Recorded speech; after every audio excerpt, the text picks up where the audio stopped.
In this video, I will show you how to prepare your files for the Button Maker project. So for modules in Canvas, you want to click on this new assignment, Assembly Instructions Button Maker, which looks like this.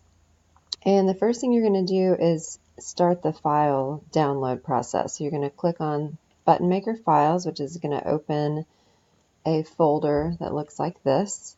And you're going to download the entire folder just like we did with the practice yesterday. You're going to click download and it's going to start the file zipping, and this is going to take quite a while because there are a lot of files in this folder, as you can see.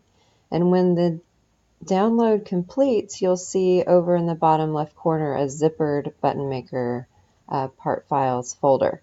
So you're going to click on this folder to open it up and start the extraction process. You're going to click on Extract All.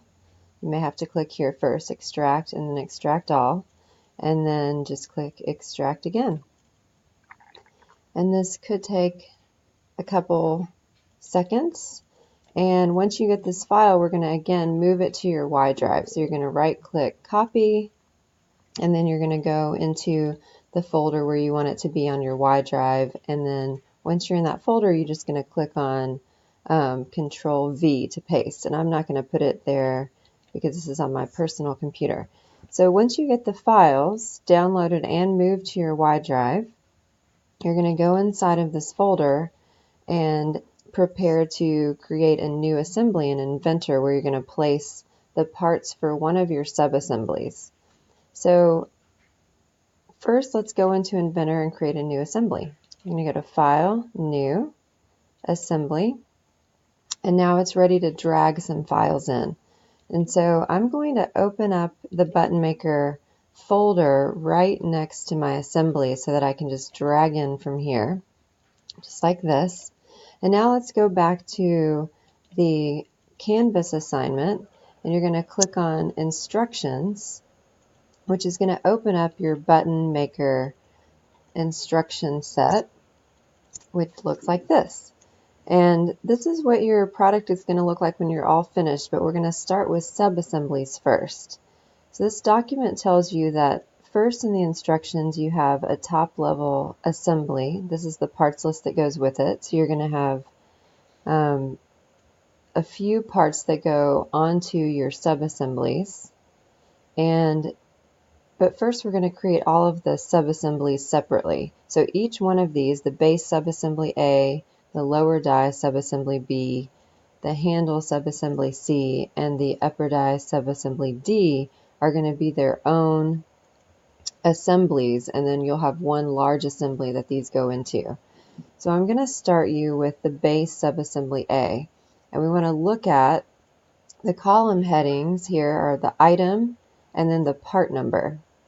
So if I go to subassembly A, let me move this down just a little so you can see the column header. So I'm looking at subassembly A, and I can see that I need 5 different items to be in this assembly, and these are the part numbers, 16, 13, 14, 17, and 40.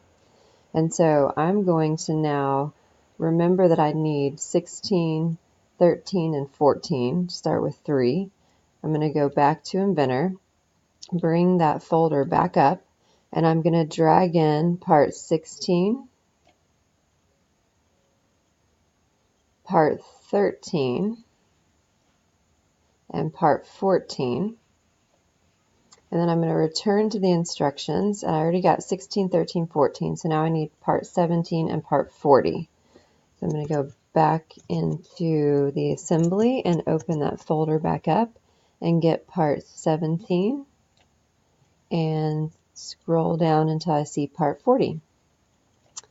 So now I have all of the individual items that I need for the subassembly, but some of the parts are going to need multiple quantities. So you can see for this rubber foot, I need 4 of these. So I'm going to need 3 more of part 13. So let's go back into Inventor and back into our folder, and you can do this 2 different ways. You can either pull in part 14 3 more times, 1, then you could grab it twice more, or I grabbed the wrong one. Let's see. That was part 13 that I needed, so I'm going to get rid of that. Just click on it and hit the delete button. And now I'm going to grab that folder again, and I need the rubber foot 3 more times. So I'm going to pull one in, or you can just click on the part and do copy paste or Control C, Control V, and then I can just Control V to get it 2 more times. And so now if we go back over to our subassembly A document, we can see that we do need 3 more screws as well. So I'm going to go back into Inventor, and I'm going to Control C, Control V, and then Control V and Control V. And now I should have, that last one didn't work, 4 screws. And so if I go back to the subassembly, I'm also going to need 1 more vertical support, that's part 17, and 1 more hex nut, that's part 40. And so I can go over here to part 17 and do Control C, Control V to paste it. And then for part 40, I need 1 more of those. And so I can Control C, Control V, and now I have 2 of those. I can kind of move them around. And that's how you get started with subassembly A. And so I'm going to go ahead and save this file, save as. I'm going to put it with all the rest of my files that I have for this project, which yours should be on your Y drive. Mine is not. And I'm going to call this subassembly subassembly, I think it was B, nope, A, base subassembly A. And you just say OK to the dependents, and now you're ready to start assembling.